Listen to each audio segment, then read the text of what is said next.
백원국 차관님께 서울 양평고속도로 관련해서 질의드리겠습니다. 예. 장관님 아니고 차관님께 질의하는 이유는 백원국 차관님께서 경험 증인이기 때문입니다. 용역사가 처음 변경 노선 그린 2022년 4월 당시에 차관님 대통령 인수위에서 일하고 계셨고요. 예. 1년 후쯤 양평고속도로 처가 특혜 의혹이 터진 직후에 국토부 차관으로 부임해서 원희룡 장관과 함께 대응을 하셨습니다. 맞습니까? 예, 맞습니다. 네. 차관님 이틀 전 국토부 자체 감사 결과 공개됐는데요. 핵심 지적사항 두 가지입니다. 일도 안 끝났는데 십수억 되는 용역비를 성급하게 용역사에 지급했고 또 국민들께 공개하는 자료에서 임의로 문서 일부를 삭제했다는 것입니다. 맞죠? 예. 네. 차관님, 그 국토부가 외부 용역사랑 일을 진행하면서 이번처럼 과업 수행 여부를 제대로 따지지도 않고 십수억 원의 용역비를 지불한 사례가 있습니까? 그런 좀 드문 사례라고 봅니다. 매우 이례적인 일이죠.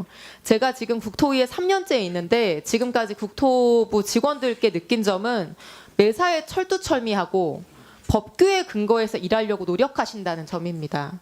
그런데 십수억 원의 돈을 이렇게 허술하게 처리한 사실을 그냥 단순히 실수나 과실로 받아들일 수 있을까? 저는 잘 모르겠습니다. 근데 이 성급하게 지급된 용역비를 받은 용역사의 상무가 2년 전 국정감사에 증인으로 나온 바 있습니다. 슬라이드 보여주시죠. 당시 그 용역사 상무는 국토부 홈페이지에 공개할 자료 중 4페이지를 용역사에서 삭제했다고 인정을 하면서 왜 안 나오죠? 슬라이드가. 그 삭제는 국토부의 누군가가 지시해서 한 것이다. 이렇게 답변했습니다. 기억나십니까?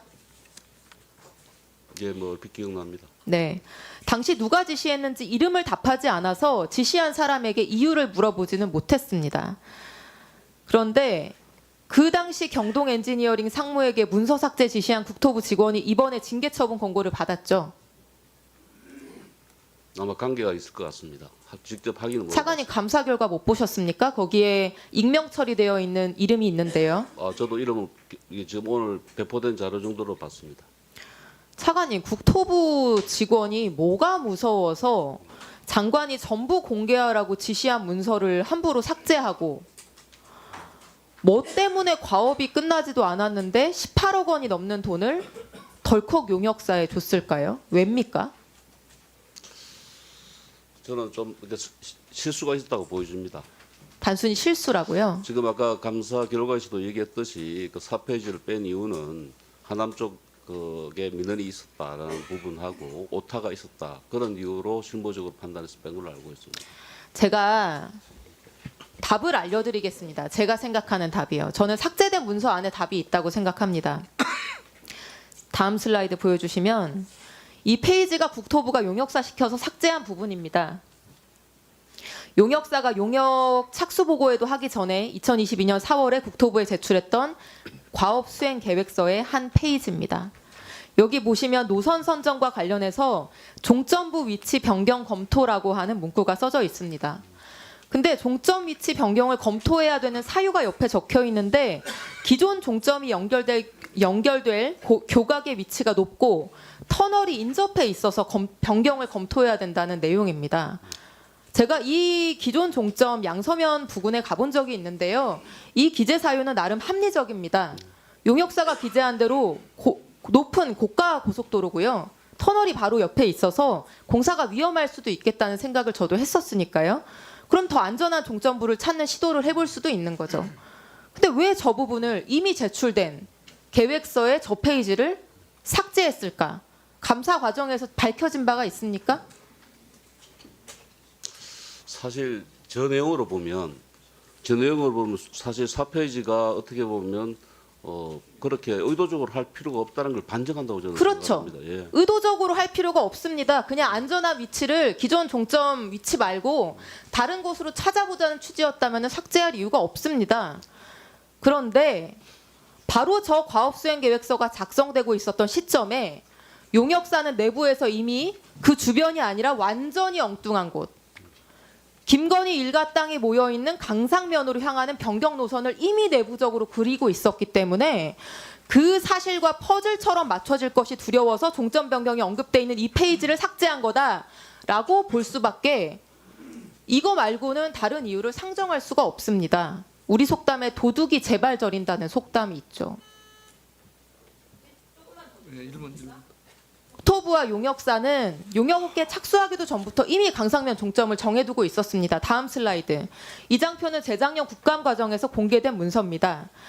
아까 보여드린 삭제된 페이지가 제출된 게 2022년 4월인데 그 비슷한 시기인 2022년 4월 11일에 용역사가 내부적으로 작성한 것이고 국토부가 제출한 자료입니다. 이 검토안에는 이미 단순히 종점 변경을 검토한다는 게 아니라 강상면으로 변경 검토한다라는 내용과 함께 노선까지 작성되어 있습니다.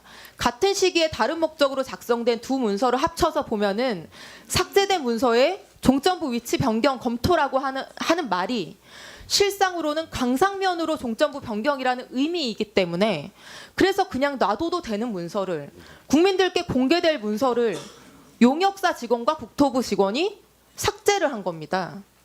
그렇게 삭제 지시를 하고 끝나지도 않은 용역에 대한 비용을 선불로 지급을 했습니다. 매우 이례적이게.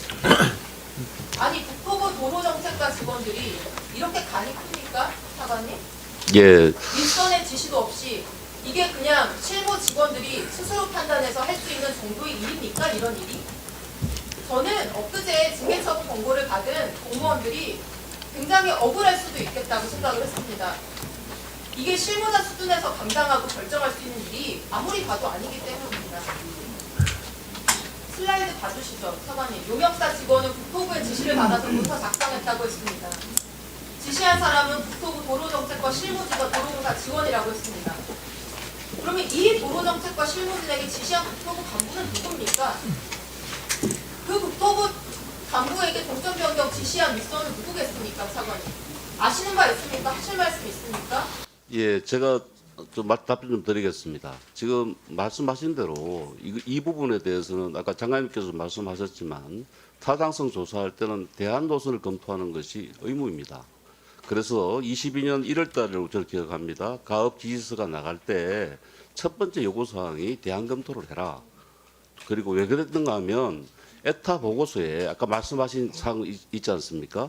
그 종점부 JCT 부분이 기술적으로 접속하기가 힘들기 때문에 그 부분에 대해서는 검토가 필요하다는 것을 에타 보고서에 이미 나와 있었던 사안입니다. 왜 용역사의 지시에서 저 페이지를 삭제했는지를 묻고 있는 겁니다, 사관님.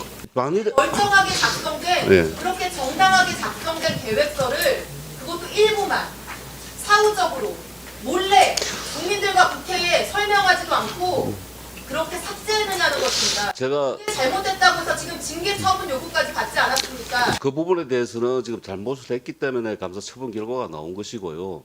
의원님께서 말씀하신 대로 그게 의도적이고 아주 조직적이었다면 왜 모든 것을 다 그렇게 처리하지 않고 그 부분만 처리했겠습니까? 지금 의원님께서 지금 자료를 내놓으신 것도 국토부에서 공개한 자료 있지 않습니까? 그래서 저는 이것이 비록 그 실무자의 실수는 있었지라도 의도했던 것은 아니다라는 것을 반증하는 거다라고 저는 생각을 합니다. 자, 그러면 지금부터 잠시만 주목해 주시기 바랍니다. 제가 구독자분들을 위해서 선물 하나를 준비했는데요. 제가 항상 여러분들께 드리는 말씀이 있습니다. 뉴스만 평소에 잘 챙겨보셔도 돈이 되고 돈을 벌 수 있다라고 말씀을 드렸는데요. 여러분들은 여기 보시는 삼성전자 뉴스를 보고 어떤 생각이 드세요? 아니면 정치인들의 뉴스, 날씨 뉴스를 보고는 어떤 생각이 드시나요?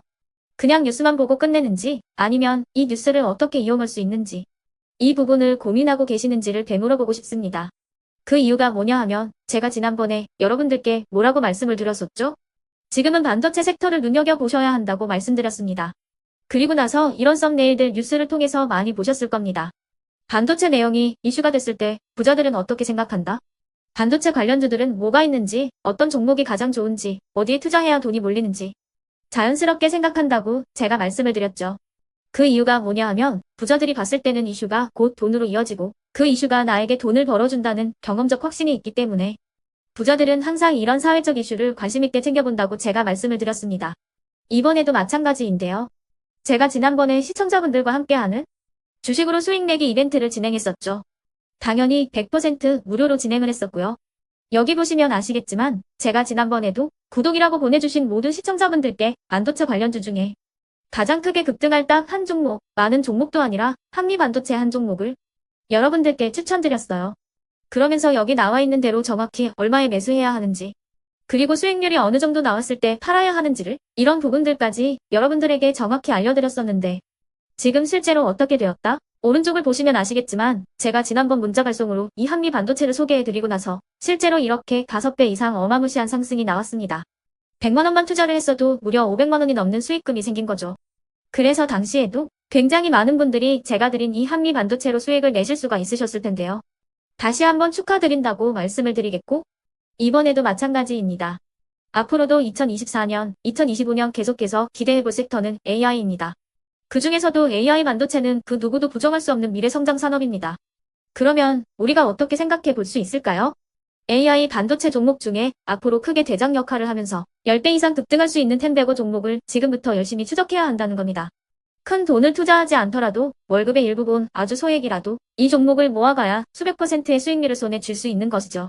지금 여러분이 보고 계시는 이 유튜브 또한 AI 반도체와 아주 밀접한 연관이 있고, 반도체야말로 대한민국의 핵심 산업으로 앞으로 더더욱 시장은 성장할 수밖에 없습니다. 그렇기 때문에 제가 이번에도 뭘 보내드리고 있냐면, 지난번과 똑같이 구독이라는 문자를 보내주시면 제가 AI 반도체 관련주 중에 앞으로 대장주 역할을 하면서 주가가 가장 크게 급등할 한 종목을 여러분들께 문자 발송으로 종목명과 사고 파는 시점을 모두 알려드릴 건데요. 그 문자를 받고 여러분들이 주식으로 돈 버는 연습을 한번 해보셨으면 좋겠고요. 혹시라도 나는 주식을 하지 않는다 하시는 분들은 주변에 주식하시는 지인분들에게 말씀을 해주셔도 되고요. 아니면 연세가 있으셔서 투자가 어렵다 하시는 분들은 이 종목을 자녀분들에게 한번 사봐라, 이걸로 한번 수익을 내봐라, 이렇게 조언을 해주실 수도 있는 거겠죠. 그래서 지금 이 영상을 보시는 시청자분들 중에 나도 이번 종목이 좀 궁금하다 하시는 분들은요, 누구나 상관없이, 그리고 어느 시간대나 상관없이 부담없이 010-2514-5930번으로 구독이라는 문자 보내주시면 제가 이번에도 똑같이 무료 추천 급등주 문자를 보내드리겠습니다. 이해되시겠죠? 제 번호 010-2514-5930번으로 구독이라는 문자 보내주시면 여러분들이 직접 이슈를 통해서 돈 버는 연습을 해보실 수가 있는 거고, 제가 돈을 받는 것도 아니고 투자를 대신해 드리는 것도 아니기 때문에 부담 없이 신청해 주시면 되는 겁니다.